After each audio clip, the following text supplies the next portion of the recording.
बिस्मिल्लाहिर्रहमानिर्रहीम। अस्सलाम वालेकुम बच्चों, आज हम लोग पढ़ने जा रहे हैं बहुत ही इम्पोर्टेंट टॉपिक इस चैप्टर का, कम्बिनेशन ऑफ रेजिस्टर्स। बच्चों, हम लोग रेजिस्टेंस के बारे में पढ़ चुके हैं कि रेजिस्टेंस क्या होती है। तो ऐसी डिवाइस जो रेजिस्टेंस पैदा करे वो रेजिस्टर कहलाती है। ठीक है, तो हमें ना बहुत सारे सर्किट्स में और आम इलेक्ट्रिकल वायरिंग वगैरह में रेजिस्टेंस की बहुत ज़्यादा ज़रूरत पड़ती है। हम किसी भी जगह पर फुल करंट जो है वो फ़्लो नहीं करवा सकते। तो रेजिस्टेंस हमारे बहुत ही प्रैक्टिकल एप्लीकेशन की चीज़ है, बहुत जगहों पर काम आती है, लेकिन उसको यूज़ करने के डिफरेंट मेथड्स हैं। सिंगल रेजिस्टर्स भी होते हैं, ठीक है, मसलन ओम्स में आ जाते हैं, 1 किलो ओम में, 100 किलो ओम में, 10 किलो ओम्स में। लेकिन कभी भी सर्किट के अंदर ऐसा नहीं हो सकता कि जो हमें रेजिस्टेंस चाहिए वही रेजिस्टेंस बाहर भी मार्केट में भी अवेलेबल हो या हमारे पास हमारी लैब में या ऑपरेटर्स में मौजूद हो। मसलन हमें किसी जगह पर 2.75 ओम रेजिस्टेंस चाहिए। अब कंपनी कभी भी पॉइंट्स में या इनमें नहीं बना सकती रेजिस्टेंस। बहुत सारी वैल्यू रेजिस्टेंस की 1 से लेकर 2 तक भी बहुत सारी हो सकती हैं, 1.1, ठीक है, 1.2, 1.23, इस तरह। तो हर रेजिस्टेंस हमें नहीं अवेलेबल हो सकती, इसलिए हम ख़ास कम्बिनेशंस यूज़ करते हैं जिसके ज़रिए हम फिर डिफरेंट वैल्यूज़ की अपनी रिक्वायर्ड वैल्यू की रेजिस्टेंस बना सकते हैं। तो आज हम लोग वही कम्बिनेशन पढ़ने जा रहे हैं। तो जिस तरह हमने बिल्कुल बच्चों कैपेसिटर्स के लिए पढ़ा था कम्बिनेशन ऑफ कैपेसिटर्स, बिल्कुल वैसे ही 2 कम्बिनेशन है, series combination and parallel combination. ठीक है, तो चीज़ें उनसे मिलती जुलती हैं, लेकिन आपने बिल्कुल उनके साथ इसको मिक्स नहीं करना। ये दोनों लॉन्ग क्वेश्चन हैं, सीरीज़ वाले और पैरेलल वाले, और इनके अंदर जो हमारे लिए सैम्पल प्रॉब्लम्स आएंगे वो भी बहुत ही इंपॉर्टेंट हैं। तो सबसे पहले हम पढ़ने जा रहे हैं series combination. In series combination resistors are connected end to end, एक दूसरे के साथ एंड टू एंड जुड़े हुए हैं, and electric current has a single path through the circuit. This means that the current passing through each resistor is the same. देखें बच्चों, यहाँ से अगर हम कन्वेंशनल करंट की बात करें तो यहाँ से गया, इसमें से गुजरे बगैर वो कभी भी इन दोनों में से नहीं गुजर सकता, और यहाँ पर एक ही रास्ता है उसके पास, ये वाला, और अब वो सब में से ही गुजर कर जाएगा।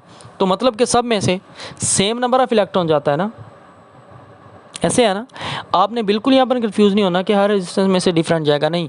करंट का मतलब यह कि नंबर ऑफ़ चार्जेस वो सब में से गुजर कर ही जाएंगे, उतने चार्ज ही गुजरेंगे सब में, ठीक है, ओके। अब हम इसके इक्विवेलेंट जो रेजिस्टेंस की तरफ जाते हैं। बच्चों, आपको इसकी डायग्राम की प्रैक्टिस करनी है, ठीक है। चलें, अब हम जाते हैं इक्विवेलेंट रेजिस्टेंस। इक्विवेलेंट रेजिस्टेंस का मतलब ये है कि सब रेजिस्टर की या सब रेजिस्टर्स की कंबाइंड रेजिस्टेंस जो कि हमें फाइनल रेजिस्टेंस मिलती है, हर एक की अलग होगी, इंडिविजुअल हमें उसे कहते हैं। जब हम कंबाइन करते हैं तो उसे इक्विवेलेंट कहते हैं। The total voltage in a series circuit divides among the individual resistors, so the sum of the voltage across the resistance of each individual resistor is equal to the total voltage supplied by the source. Thus we can write. अच्छा बच्चों, अब यहाँ पर एक हम पहले heading बना लेंगे वोल्टेज की, ठीक है। वोल्टेज के लिए क्या होगा बच्चों, आपको पता है यहाँ से वोल्टेज इसके ऊपर पहले इस पर आएगा, लेकिन ये कुछ ना कुछ वोल्टेज को क्या करेगा, ड्रॉप। फिर यहाँ से नेक्स्ट वोल्टेज इस पर आएगा, ये भी कुछ वोल्टेज को ड्रॉप करेगा, और फिर इस पर वोल्टेज आएगा। मतलब सब के ऊपर वोल्टेज की वैल्यू कभी भी सेम नहीं होगी। हाँ, पैरेलल कम्बिनेशन में अभी हम देखेंगे उस पर सेम होती है। तो मतलब टोटल वोल्टेज जो है वो सब में क्या हो जाएगा, डिवाइड। तो इस तरह इक्वेशन बन जाएगी। अच्छा, where V is the voltage across the battery and V1, V2, V3 are the voltages across resistors R1, R2 and R3 respectively.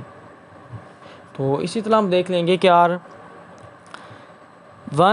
R2 और R3 के ऊपर V1, V2 और V3 वोल्टेजेस मौजूद होंगे। If I is the current, I तो सब में बराबर फ्लो होना है, तो ओम्स लॉ के मुताबिक V is equal to IR होना चाहिए ना।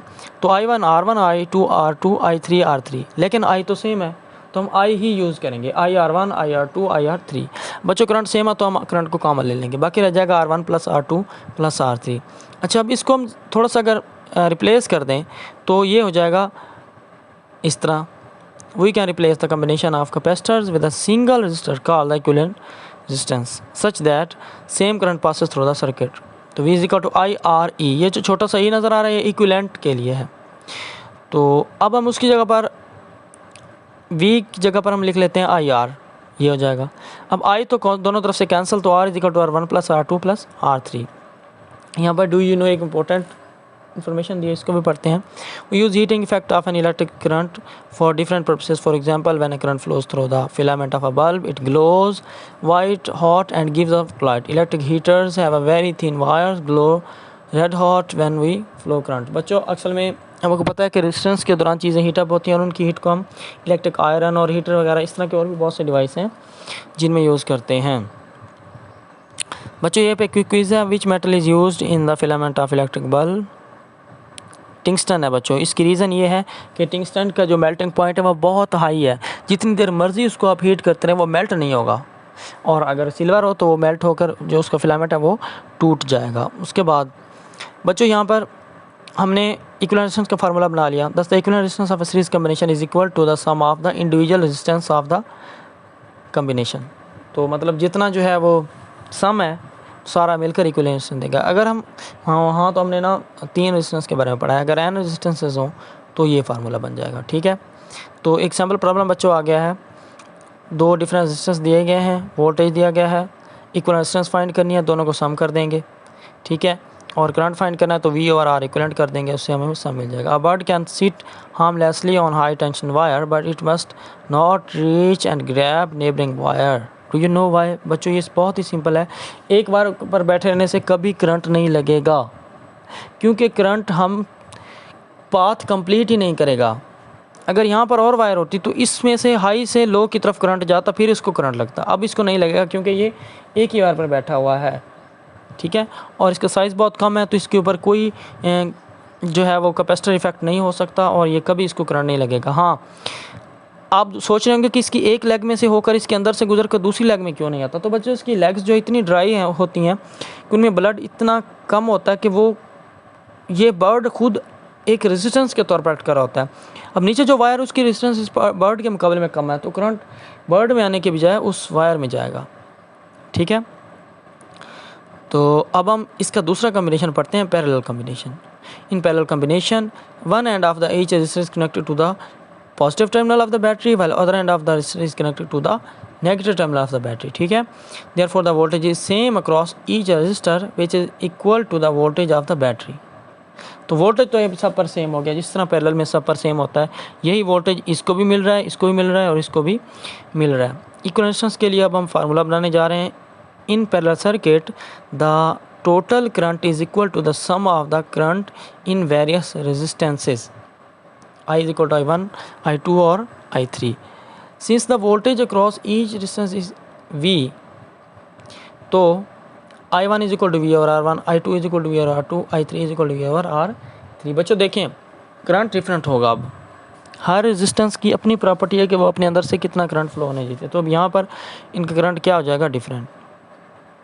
तो करंट के लिए हम V तो सेम है ना, V over R1 लिखेंगे, V over R2 और V over R3। इसी तरह अगर हम यहाँ पर देखें, अगर इनको कंबाइन करने जा रहे हैं, I1 की जगह पर हम क्या लिख सकते हैं, V और R1, I2 की जगह पर V और R2, I3 की जगह पर V और R3। तो ये बन जाएगा V कॉमा लेने से 1 over R1 plus 1 over R2 plus 1 over R3। तो अब हमने रिप्लेस कर दिया। ठीक है, जिस तरह I के लिए V over R E लिखते हैं, I is equal to V और R होता है ना, तो यहाँ पर हम V और R E लिख देते हैं, तो ये बन जाएगा। अब V से V कैंसिल, तो 1 over R is equal to 1 over R1 plus 1 over R2 plus 1 over R3।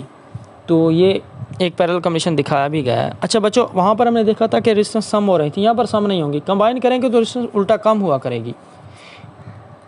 अच्छा, अब हम एक से ज़्यादा रेजिस्टेंस के लिए फार्मूले को देखते हैं, 1 over R हो जाएगा। ये एक बहुत ही इंपॉर्टेंट बात ठहरी हुई है बच्चों, ये आपने याद करनी है ज़रूर, ये वाली। Parallel circuits have 2 big advantages over series circuit. Parallel के 2 फ़ायदे हैं। Each device in the circuit receive full battery voltage. अब ये है ना, हर डिवाइस को वोल्टेज सेम मिल रहा है। दूसरा, each device in the circuit may be turned off independently without stopping the current flowing on the other device in the circuit. This principle use in house वाले। हमारे घरों में बच्चों आपको बताता चलूँ कि यही पैरेलल कॉम्बिनेशन वाली होती है। एक डिवाइस ख़राब भी हो जाए ना तो बाकी जो है वो ठीक ऑपरेट करते रहते हैं। ये देखें, अब ये बल्ब अगर ऑफ भी कर दें तो बाकियों के लिए तो करंट आता रहेगा। ठीक है, ये देखें, यहाँ पर फुल करंट है, कुछ करंट यूज़ हो गया, फिर कम होके आगे जा रहा है, फिर आगे और कम होके जा रहा है। तो ये आपको शॉर्ट के लिए अलहदा से याद रखना है कि पैरेलल का फ़ायदा क्या है सीरीज़ के मुकाबले में। वैसे तो सबका अपना यूज़ होता है, बाज़ औक़ात हमें चीज़ें सारी एक वक्त में चलाना है तो हम सीरीज़ भी लगा लिया करते हैं। अब सर्किट डायग्राम के बारे में बताने जा रहे हैं कि circuit diagram is a symbolic method of combining describing a real circuit. The electric symbols used in circuit diagrams are standard, so anyone familiar with electricity can interpret circuit diagram. ठीक है। अच्छा बच्चों, अब हम देखते हैं एग्जाम्पल की तरफ, एग्जाम्पल प्रॉब्लम की तरफ। डिस्टेंस है 2 ओम और 3 ओम की, और तीसरी है 6 ओम की। वोल्टेज है 6 वोल्ट। तो इक्विवेलेंट रेजिस्टेंस फाइंड करनी है, करंट फाइंड करना है और total current find. Equivalent resistance का तो सिंपल फार्मूला है, उसमें आप पुट करेंगे और रिजल्ट्स निकालेंगे एलसीएम के ज़रिए। अच्छा, पैरेलल कॉम्बिनेशन में अब हर पे डिफरेंट रिजल्ट होता है, तो हर के लिए हम डिफरेंट आर की वैल्यू पुट करने से करंट भी डिफरेंट ले लेंगे। अच्छा, सम ऑफ द करंट पास, जो टोटल करंट पास हो रहा है वो सम ऑफ द करंट्स के इक्वल होगा। तो इन सब को अगर सम करें 3 2 5 और 1 6, तो 6 ओम करंट जो है वो फ्लो होगा। ठीक है। अब ये एक छोटी सी एक्टिविटी है, ये भी हम अभी साथ देखते हैं। Connect a battery to a small 2.5 volt bulb and observe the brightness of the bulb, connect a second light. ये बच्चा बता रहा है कि अब हम सीरीज़ में जोड़ते जाएँ तो देखने जाएंगे कि ब्राइटनेस कम होती जाएगी, क्योंकि सीरीज़ में करंट हर कंज्यूम करके अगले उसको देगी। तो उससे क्या होता जाएगा, आप खुद भी कर सकते हैं। बैटरी लें, 3-4 LEDs लें, जोड़ते जाएं। अब 6 जोड़ेंगे तो लाइट कम होगी, 1 जोड़ेंगे तो ज़्यादा होगी। इसी तरह आप डिफरेंट उनके नंबर पर आप डिफरेंट ब्राइटनेस देखेंगे। अब हम थोड़ी सी इलेक्ट्रिक पावर की तरफ, बल्कि ये जब हम इलेक्ट्रिक पावर वाला टॉपिक बच्चों पढ़ेंगे तो उसके साथ आपको इंशाल्लाह बता दिया जाएगा। ठीक है। तो बच्चों, आज हमने इस लेक्चर में पढ़ा कम्बिनेशन ऑफ रेजिस्टर्स। ठीक है, मतलब हम रेजिस्टर्स को किस तरह कंबाइन कर सकते हैं अगर हमें डिफरेंट वैल्यू ऑफ रेजिस्टेंस चाहिए। ये दोनों लॉन्ग क्वेश्चन हैं, आपने इनको बच्चों अच्छे तरीके से याद कर लेना है। और लर्न करने के लिए तो आपने सारा टॉपिक याद करना है, और बाकी आपके लिए जो रिटर्न है उसमें आपने डायग्राम्स बनानी है और ये सैम्पल प्रॉब्लम्स एग्जाम्पल जो है इनको प्रैक्टिस कर लेना है। ठीक है बच्चों, अल्लाह हाफिज़।